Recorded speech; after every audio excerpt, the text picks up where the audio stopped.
The Mafia boss tried to shut her flower shop. Then 99 women dumped his entire inner circle. The black SUVs stopped outside the tiny flower shop just after sunrise. Expensive shoes stepped onto the sidewalk as terrified neighbors peeked through their windows. Within seconds, the city's most feared Mafia boss walked through the front door, crushing fresh rose petals beneath his polished boots.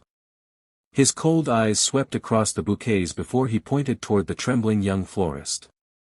Everyone expected the little flower shop to disappear before sunset. No one imagined that one brave woman, and 99 ordinary women standing together, would destroy the pride of an untouchable criminal empire without throwing a single punch. Before we continue, if you believe kindness is stronger than fear and that people deserve second chances, please like this video, comment where you're watching from, share this story with someone who believes in hope, and subscribe to Bright Kindness for more emotional stories that restore faith in humanity. Emily had inherited petal and promise from her late grandmother, the woman who had raised her after her parents died in a tragic accident. The little flower shop wasn't just a business. Every bouquet carried memories of birthdays, weddings, hospital visits, apologies, and final goodbyes. The flowers helped people express emotions when words failed. Although the shop earned very little, Emily refused to sell it because it was the last piece of her grandmother's legacy. The neighborhood had changed over the years. Luxury buildings replaced old family stores, and rumors spread that a dangerous crime organization secretly controlled most of the district. Businesses that refused to cooperate mysteriously closed within months. Some owners disappeared. Others simply gave up after endless inspections, broken windows, and impossible debts. Emily ignored the whispers. She believed honesty would protect her. She was wrong.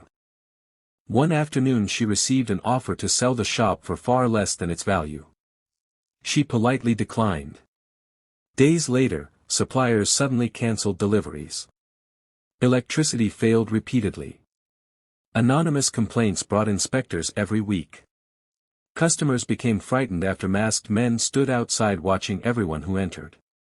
Still, Emily refused to surrender. Every evening she swept the broken glass from her doorway, rearranged the flowers, smiled through her tears, and unlocked the doors again the next morning. The pressure became unbearable when the Mafia boss himself arrived. He didn't shout because he needed to. His calm voice carried enough power to freeze everyone in the room.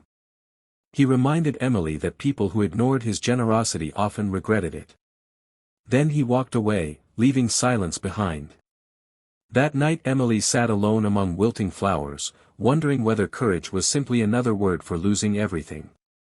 An elderly customer quietly placed a small bouquet on the counter instead of buying one.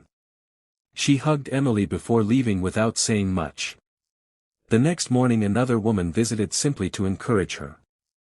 Then another. Then another. Within a week, something unexpected happened. Women across the city began sharing Emily's story online. Teachers, nurses, waitresses, mothers, lawyers, mechanics, grandmothers, students, and widows recognized something painfully familiar. Many had spent years watching powerful men use fear to silence ordinary people. They decided enough was enough. 99 women organized themselves without publicity or revenge. None carried weapons. None threatened violence. They simply used truth, loyalty, and unity. Some discovered that their husbands, boyfriends, brothers, or business partners secretly worked for the Mafia boss's organization. Others learned they had ignored suspicious behavior for years because fear had become normal. One by one, those 99 women walked away. Relationships ended overnight. Luxury homes became empty. Lavish dinners were cancelled. Business introductions disappeared. Family celebrations suddenly lacked smiles. The powerful men who believed money controlled everything found themselves eating alone in enormous houses. The Mafia boss didn't understand what was happening at first. His trusted associates became distracted. Arguments erupted. Financial partners withdrew. Employees resigned after realizing public opinion had shifted against them. Mothers refused to let their children admire criminals. Young people openly praised courage instead of intimidation. The empire that once ruled through fear began collapsing under the weight of loneliness and public shame. Emily never asked anyone to fight for her. She simply kept arranging flowers. Every bouquet became a symbol of quiet resistance. Customers lined up around the block, not because flowers had changed, but because hope had. News stations eventually noticed the extraordinary movement. Reporters told the story of the tiny flower shop that inspired an entire community to stand together peacefully.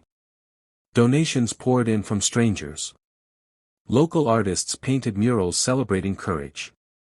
Volunteers repaired damaged storefronts throughout the neighborhood, helping other struggling small businesses recover as well. Months later, the same street looked completely different. Children laughed outside the flower shop. Neighbors greeted each other without lowering their voices. Fresh flowers filled every corner, replacing the atmosphere of fear that had haunted the community for years. Emily placed her grandmother's favorite white lilies beside the front window and smiled through grateful tears. She finally understood that courage is rarely loud. Sometimes it looks like opening your doors every morning despite believing no one will come. And sometimes the strongest revolution begins with people choosing kindness over fear. If this story touched your heart, please take a moment to write a comment below telling us where you're watching from and what act of kindness has changed your life. We'd truly love to read your story. Emily never became rich or famous. Her greatest reward was watching people rediscover faith in one another. The 99 women proved that real strength doesn't always come from power, wealth, or fear. Sometimes it comes from ordinary people refusing to let goodness disappear. Before this story ends, please comment with one word, hope, if you believe kindness can overcome even the darkest situations. And if this story inspires